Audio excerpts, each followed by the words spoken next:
satisfeitos. E, em seguida, passando aos deputados, já avisando que Sua Excelência, o deputado Arlindo Chinaglia, é o primeiro, e o deputado Ivan Valente, o segundo. Muito bom dia, senhor relator, senhores deputados, senhores palestrantes. Prazer recebê-los aqui em mais uma audiência pública da nossa comissão especial que está debatendo a PEC 287.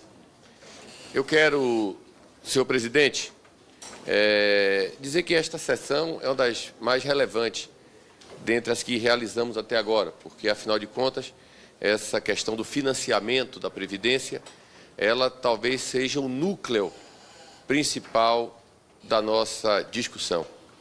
Eu próprio insisti para que, dentro desse debate da discussão da Previdência e do financiamento da Previdência, fosse incluído o tema referente às entidades filantrópicas, que me parece que eu sou a única voz que tem se levantado contra essa questão e tenho sido muito enfático nessa questão. E hoje aqui ouvimos representantes também de entidades filantrópicas trazer aqui o seu posicionamento. E eu quero iniciar a minha fala sobre isso, deputado Marcos Pestana, dizendo que, obviamente, eu não sou contra as entidades filantrópicas. Absolutamente. Eu não conheço ninguém que seja contra o bem comum. Eu sei que as entidades filantrópicas, na sua grande maioria, embora existam exemplos pouco louváveis, mas as entidades filantrópicas, sem sombra de dúvida, na sua grande maioria, dão uma contribuição extremamente significativa para a assistência social e para a saúde pública no nosso país. Eu tenho vários exemplos que eu poderia citar. Na assistência social nem se fala. E na assistência social tem realmente uma relevância extraordinária, porque tudo que eles fazem na assistência social é 100% gratuito. Por exemplo, as APAES que atuam praticamente em todo o território nacional, ao longo de muitas décadas, têm prestado um atendimento extraordinário a crianças especiais, na sua grande maioria de baixa renda, que, caso a APAE não existisse, certamente essas crianças não teriam esse apoio. Eu tanto tenho apreço por isso que, quando eu fui prefeito, eu fiz questão de incentivar, junto com a Prefeitura, fazendo convênios com a APAE, para que nós tivéssemos lá uma unidade da APAE, alugamos o prédio para que a APAE funcionasse, etc. Lá onde eu fui prefeito, temos um abrigo de idosos que é mantido pela Igreja Católica. Eu fui prefeito de uma cidade que tem uma referência católica muito forte, que é Bom Jesus da Lapa, na Bahia, onde tem uma gruta, onde temos uma das maiores romarias do Brasil. E lá tem um abrigo dos velhos, lá é abrigo dos velhos mesmo, as pessoas me corrigem, é abrigo dos idosos no nosso jargão hoje, porque é mais politicamente correto falar, mas é chamado de abrigo dos velhos, me perdoe. É uma entidade, deputado Ivan Valente, que tem mais de 100 anos, Bom Jesus da Lapa é uma cidade antiga, a romaria já está completando cerca de 320 anos, aproximadamente, uma romaria bastante antiga. Então, eu quero, inicialmente, dizer que, obviamente, que eu não sou contra a filantropia. Claro que ninguém aqui nessa sala, eu tenho absoluta certeza que aqui nessa sala não vai existir nenhum deputado, nenhuma pessoa que esteja aqui presente. Não, eu sou contra a filantropia. Não existe isso. Não existe. Agora, o que nós estamos debatendo aqui é a questão do financiamento da Previdência, da Seguridade Social. Então, em primeiro lugar, eu queria destacar o seguinte: hoje, as isenções que são dadas às entidades filantrópicas estão na ordem de 13 bilhões de reais em 2016. 13 bilhões de reais. Essas entidades filantrópicas, elas atuam em 3 áreas: saúde, assistência social e educação. Eu até me disponho a proceder um debate aqui sobre esta inclusão da assistência social, da saúde.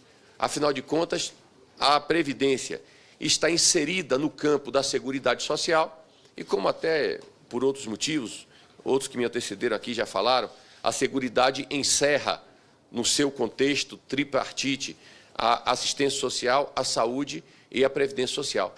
Mas educação fazer parte da Seguridade Social. Educação receber isenções da Previdência Social. Quando existe um orçamento próprio da educação, quando existe um orçamento próprio para financiar, do governo, para financiar bolsas de estudos de universidades, quando nós votamos aqui o orçamento da União, nós separamos o Ministério da Educação dessas outras atividades. Então, eu realmente tenho dificuldade de entender que estamos tirando, por mais importante que seja, da bolsa de estudo gratuita a quem precisa. Não estou discutindo o mérito dessa questão. Eu estou dizendo apenas que a Previdência Social não tem por que bancar a educação. Óbvio que a educação é importante, óbvio que a educação ela tem todos os méritos, óbvio que todos nós gostaríamos que todos os alunos brasileiros estudassem em escola de excelência, mas, infelizmente, nós estamos aqui discutindo uma PEC que eu sou relator, defendo a PEC, sei da sua necessidade, mas uma PEC que traz ônus para toda a sociedade brasileira. Toda a sociedade brasileira vai ter que pagar um pouco.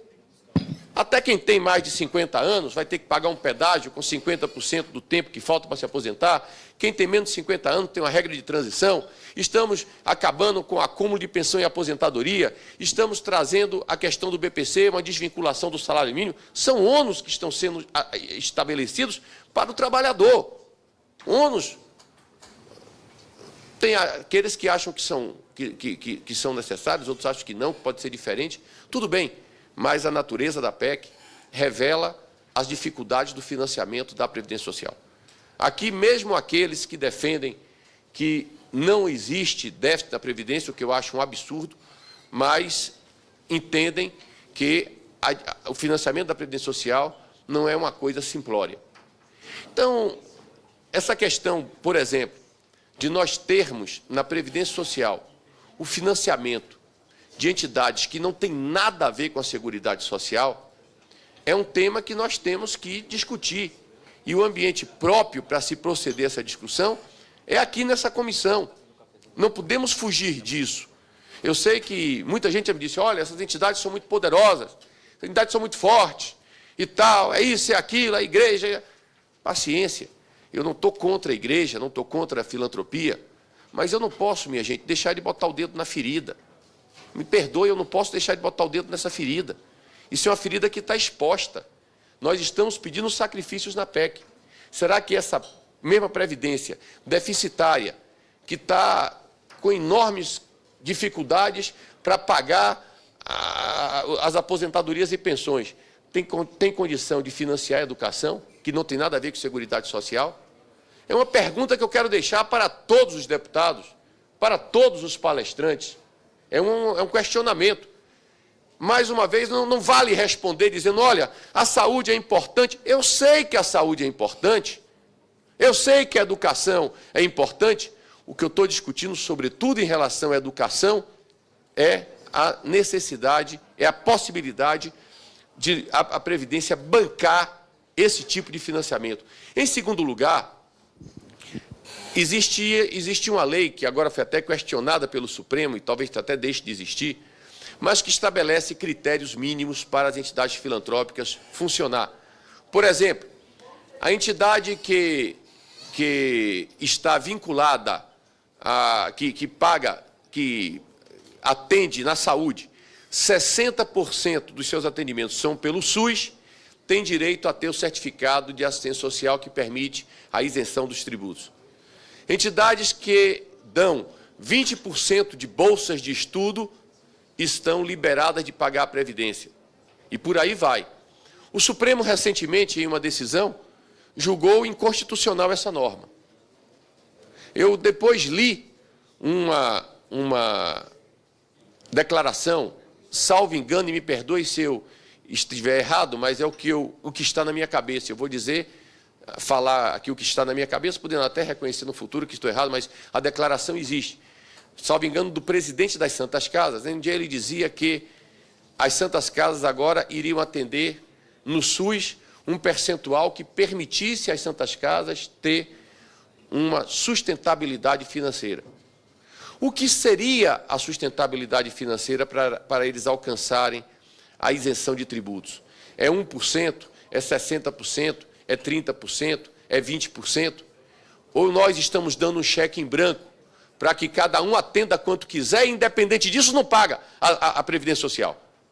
Independente disso, não paga a Previdência Social. Porque se vai atender a depender da sua sustentabilidade financeira, eu acho que, no mínimo, nós estamos diante de uma insegurança, de uma incerteza, de uma zona cinzenta que realmente torna para nós uma dificuldade muito grande de fazer esse tipo de averiguação. O fato é o seguinte: existem entidades que estão aí há muito tempo recebendo esses benefícios e que eu não sei em que pé está a fiscalização. Talvez fosse o caso aqui de nós refazermos também essa fiscalização para saber o que é que cada um, de fato, tem contribuído ou não tem contribuído, para ver se, de fato, tem valido a pena que cada uma dessas entidades tenha esse tipo de defesa. Eu quero apenas, concluindo minha fala sobre filantropia, dizer que vocês não estão diante de um relator que é contra a filantropia, mas diante de um relator que se propôs aqui a debater a questão da previdência social. E eu enxergo as isenções dadas de tributos previdenciários a uma situação semelhante à de alguém que chega no hospital precisando de uma transfusão de sangue e, quando chega, o médico, ao invés de dar a transfusão de sangue, retira sangue desse sujeito. É mais ou menos isso que está acontecendo. A Previdência falida está dando dinheiro porque está financiando a educação que não tem nada a ver com Seguridade Social. Colocando isso mais como uma provocação aqui para ouvir o posicionamento dos companheiros, é que eu trato esse tema da Seguridade. Em relação às outras questões que foram trazidas, eu quero dizer o seguinte: nós partimos aqui de uma diferença básica, uma diferença elementar entre o pensamento daqueles que falam sobre o financiamento da Previdência. A posição aqui do doutor Eduardo Fagnani, que fez uma bela explanação, sem dúvida se trata de uma pessoa que estudou profundamente esse tema, que conhece profundamente esse tema, mas o doutor Eduardo baseia toda a sua fala, todo o seu discurso, toda a sua compreensão, toda a sua lógica sobre o pressuposto de que o regime próprio de previdência não pode ser contabilizado no âmbito da Previdência Social. Essa distinção, deputado Reynolds Stefani, é fundamental, porque se não formos entender que a previdência dos servidores é previdência e não está no regime próprio, é verdade, mas qual seria a proposta? Deixar de pagar a previdência dos servidores da União? Seria isso? Seria esse o encaminhamento, então, para que nós zerássemos o déficit da Previdência e dizer que a Seguridade é superavitária? Então, entenda, doutor Eduardo, é uma questão de princípios que, se nós não conseguirmos dirimir, nós não conseguiremos avançar. Porque, por óbvio, o Estado tem que pagar a Previdência, a aposentadoria, as pensões dessas pessoas. Não tem como a gente fugir disso.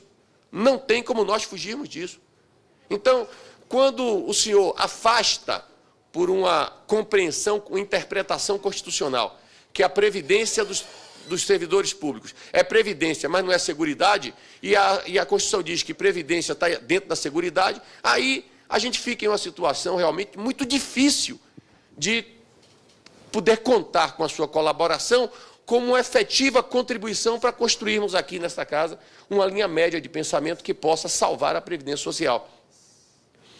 Quero dizer, doutor André, que desde ontem eu fiquei muito impressionado com o seu nível de conhecimento, com a sua capacidade de assimilação dos dados, mas o senhor parte de um pressuposto em que o problema da Previdência, basicamente, decorre de uma situação de crise econômica. E o senhor citou muito a teoria do Keynes, as teorias keynesianas.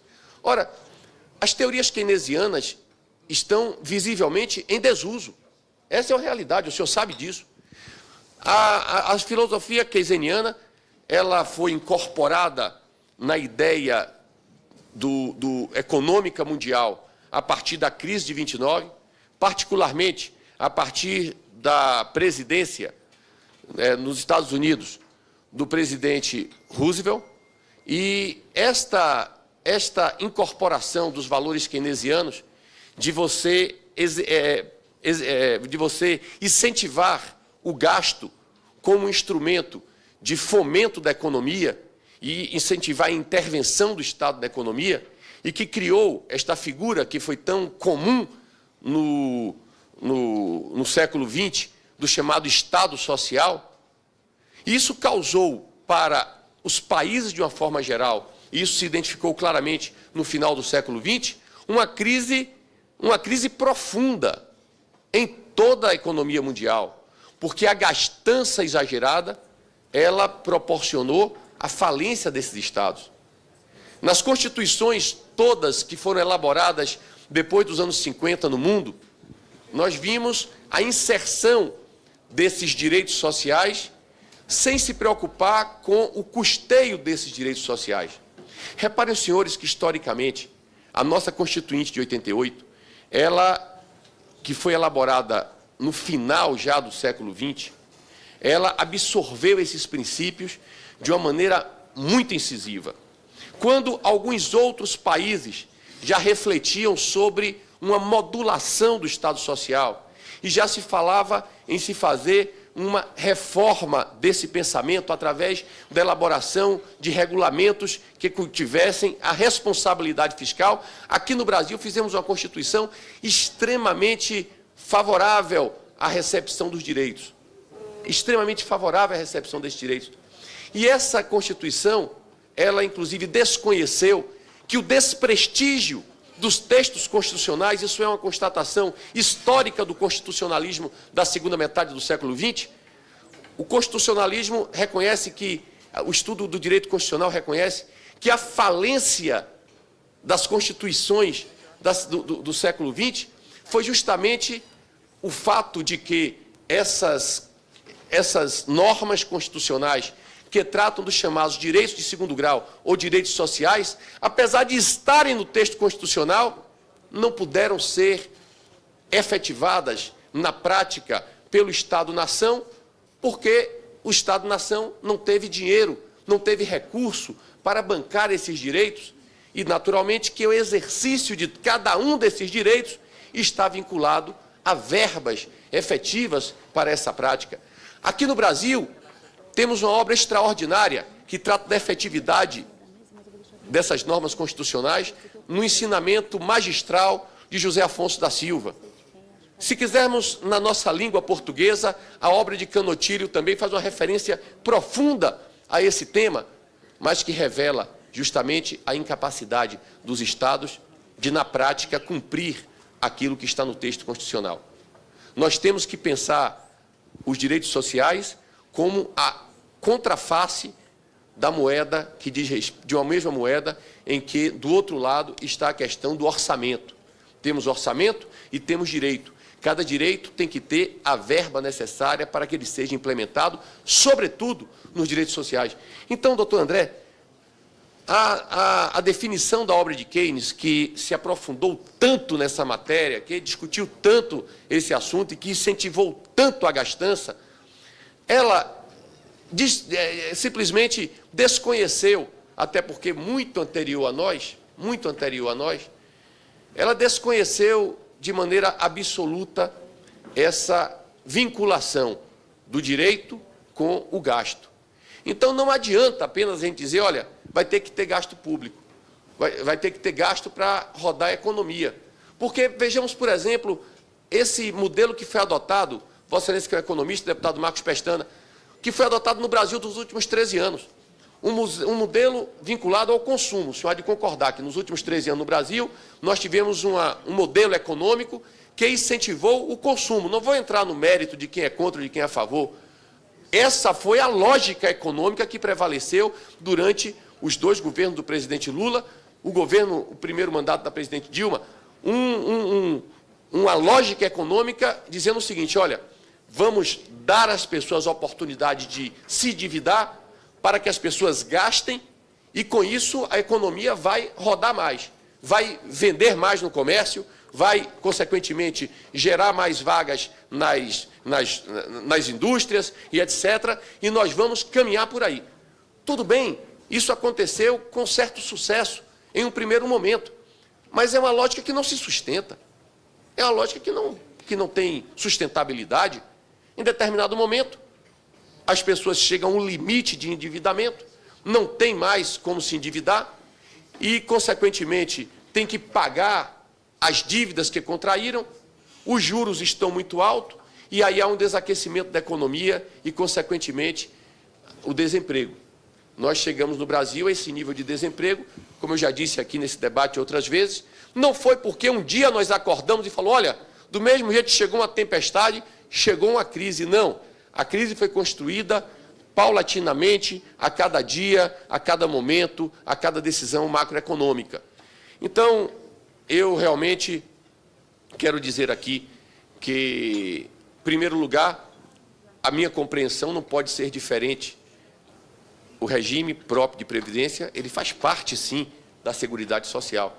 Não tem como nós fugirmos da obrigação de o governo brasileiro pagar a previdência dos servidores públicos aposentados. Não tem como nos afastar disso. Em segundo lugar, que, embora eu quero até lhe dizer que depois da sua vinda aqui, eu vou lhe chatear muito, porque eu vou muitas vezes lhe procurar para pedir opinião, porque você é uma pessoa muito preparada, um estudioso, que eu fiquei seu fã, com toda a sinceridade. Mas a nossa distância em relação à influência das teses keynesianas como instrumento de compensação de um problema previdenciário, doutor André, nisso aí nós discordamos profundamente, com todo respeito ao pensamento de Vossa Excelência. Vossa Excelência está aqui com muita seriedade, eu realmente admiro muito a sua colocação. Mas é dentro dessa lógica que eu quero perguntar aos senhores o seguinte, se todos aqui que se colocaram na posição de que não tem déficit na Previdência, o que é que os senhores têm a dizer dessa realidade no nosso país, onde nós somos o único país, além do Equador, na América do Sul, que ainda preserva a aposentadoria por tempo de contribuição e não por tempo de serviço. Apenas Brasil e Equador têm esse posicionamento. E nos outros países todos se estabelece uma idade mínima de aposentadoria. Por que será que o mundo inteiro pensa nessa direção e nós, o Equador, alguns países do Oriente Médio, poucos países do Norte da África, pensam igual a nós? Qual é a opinião que os senhores têm sobre essa questão? Dito isso, presidente, eu quero encerrar a minha fala e agradecer mais uma vez a participação de todos aqui pelas explanações que fizeram. Bom, agradecendo a todos também, passo então imediatamente a palavra ao deputado Arlindo Chinaglia. Obrigado.